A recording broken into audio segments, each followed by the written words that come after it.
அரசமைப்பு சட்டத்தினுடைய விழுமியங்கள் பாதுகாக்கப்பட வேண்டும் என்ற ஒரு உன்னத நோக்கத்தோடு வருகின்ற 21 ஆகஸ்ட் மாலை 4 மணிக்கு சென்னை நந்தனம் ஒய்எம்சிஏ திடலில் வைத்து ஒரு மாபெரும் கோரிக்கை மாநாடு நடைபெற இருக்கிறது.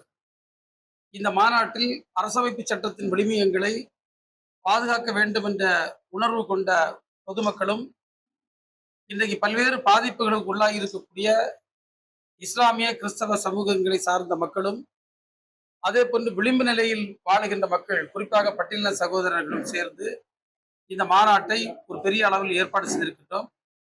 இந்த மாநாட்டில் ஓய்வு பெற்ற உச்சநீதிமன்ற நீதிபதி மரியாதைக்குரிய செல்லமேஸ்வர் அவர்களும், அன்புக்குரிய சகோதரர் ஒரு சமூக போராளியாக தன்னை உருமாற்றிக் கொண்டிருக்கக்கூடிய பிரகாஷ் ராஜ் நடிகர் அவர்களும், அதுபோன்று தி ஓஆர் பத்திரிகையினுடைய ஃபவுண்டர் சித்தார்த் வரதராஜன் அவர்களும் சிறப்புரையாற்றுகின்றார்கள். இந்த நிகழ்வில் பார்த்தீங்கன்னா, இதற்கான அவசியத்தை பற்றி நாங்கள் கூறும்போது, இன்றைக்கு கல்வி மற்றும் சமூக நிலையில் பின்பற்றி இருக்கக்கூடிய சமூகங்களை சார்ந்த மக்கள் இஸ்லாமில் மதம் மாறுகின்ற போது அவர்களுக்கு வழங்கப்பட்டு வந்த 3.5% இடஒதுக்கீட்டு உரிமை இன்றைக்கு நீதிமன்றத்தால் ரத்து செய்யப்பட்டிருக்கிறது. எனவே தமிழ்நாடு அரசு உடனடியாக அதற்கு ஒரு சிறப்பு சட்டம் கொண்டு வந்து அதை உறுதிப்படுத்த வேண்டும் என்ற கோரிக்கையை முன்வைக்கின்றோம். அதே போன்று இந்த நாட்டில் வாழ்ந்து கொண்டிருக்கக்கூடிய ஏழை எளிய மக்கள், விளிம்பு நிலை மக்களுக்காக பல்வேறு நலத்திட்டங்களை செய்வதற்காக வெளிநாடுகளிலிருந்து வருகின்ற நிதியை வரவிடாமல் தடுக்க ஒன்றிய பாஜக அரசு பல்வேறு முயற்சிகளை முன்னெடுத்து வருகிறது. இது அந்த மக்களுடைய வாழ்வாதாரத்தை பெரிய அளவில் பாதிக்க இருக்கிறது. எனவே அவர்கள் முன்மொழிந்திருக்கக்கூடிய இந்த எஃப்சிஆர்ஏ திருத்த சட்டத்தை உடனடியாக பின்வாங்க வேண்டும் என்ற கோரிக்கையை வலியுறுத்துகிறோம். அதே போன்று அரசமைப்பு சட்டத்தினுடைய அந்த நோக்கங்களுக்கு மாறாக தொடர்ந்து சிறுபான்மை சமூக மக்களை குறிவைத்து அவருடைய உணர்வுகள் பின்படுகின்ற விதத்தில் பேசியும் நீதிமன்ற தீர்ப்புகளில் கருத்துக்களை கூறி வருகின்ற நம்முடைய நீதிபதி GR சுவாமிநாதன் அவர்கள் மீது நடவடிக்கை எடுப்பதற்காக 100க்கும் மேற்பட்ட நாடாளுமன்ற உறுப்பினர்கள் கையெழுத்திட்டு நாடாளுமன்றத்தில் அந்த இம்பீச்மெண்ட் மோஷன் அது மூவ் பண்ணியிருக்காங்க. அது அப்படியே கிடப்பில் இருக்கிறது. அது குறித்து விவாதம் எடுக்கவில்லை. அந்த விவாதத்தை எடுக்க வேண்டும் என்றும், அதே போன்று நாடாளுமன்ற உறுப்பினர்கள் கையெழுத்திட்டு உச்சநீதிமன்ற தலைமை நீதிபதிக்கு அளித்திருக்கக்கூடிய புகாரின் அடிப்படையில் விசாரணை மேற்கொள்ள வேண்டும் என்ற கோரிக்கையை வலியுறுத்தியும், இந்த கிறிஸ்தவ சமூகத்தை தழுவி காலங்காலமாக வாழ்ந்து கொண்டிருக்கக்கூடிய பட்டியல் சமூக அந்த ஏழை எளிய மக்களை அவர்களுக்கு பட்டியல் சமூக சான்று வழங்க வேண்டும்.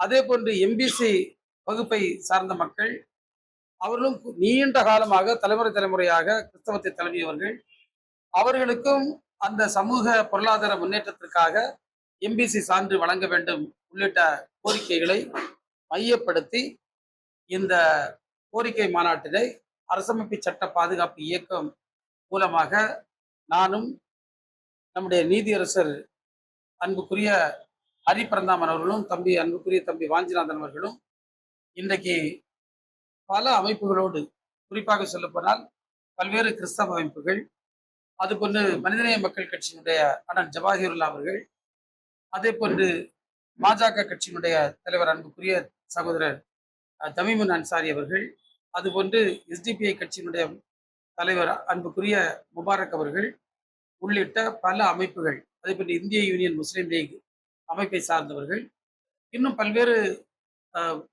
இஸ்லாமிய அமைப்புகள், அந்த வழிபாட்டு நிறுவனங்களுடைய தலைவர்கள் எல்லாம் இணைஞ்சு கிறிஸ்தவ அமைப்புகள் சேர்ந்து இவற்றையெல்லாம் ஜமாத்துல் உலமா போன்ற அமைப்புகள்,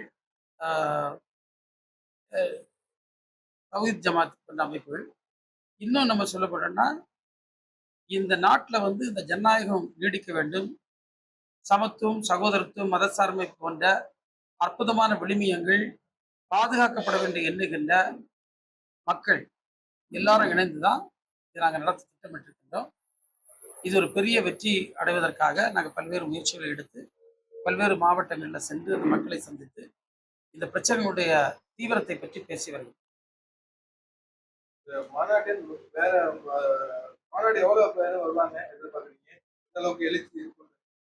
மக்கள் மத்தியில் ஒரு நல்ல எழுச்சி இருக்கிறது. நாங்கள் ஒரு பெரிய கூட்டம் வர வேண்டும் என்று எதிர்பார்க்கின்றோம். இதன் மூலமாக ஒரு கோரிக்கை வைக்க, இது எல்லாருக்குமான பிரச்சனை. ஏன் நம்ம நாடு ஜனநாயக நாடாக இருப்பது வரைதான் நாம் அனுபவித்து வருகின்ற இந்த சுதந்திரமான சூழல் இருக்கும். அந்த ஜனநாயகத்தினுடைய விழுமியங்களை ஒன்று ஒன்றாக இன்றைக்கு ஒன்றியத்தை ஆளுகின்ற பாசிச பாஜக அதை காலி பண்ணிட்டு இருக்கு. எனவே தடுத்து நிறுத்த வேண்டிய கடமை நம்மை போன்ற ஒவ்வொருவருக்கும் இருக்கிறது என்பதை உணர்ந்திருக்கக்கூடிய அத்தனை பேரும் இதில் கலந்து கொள்ள நாங்கள் கோரிக்கை வைக்கிறோம்.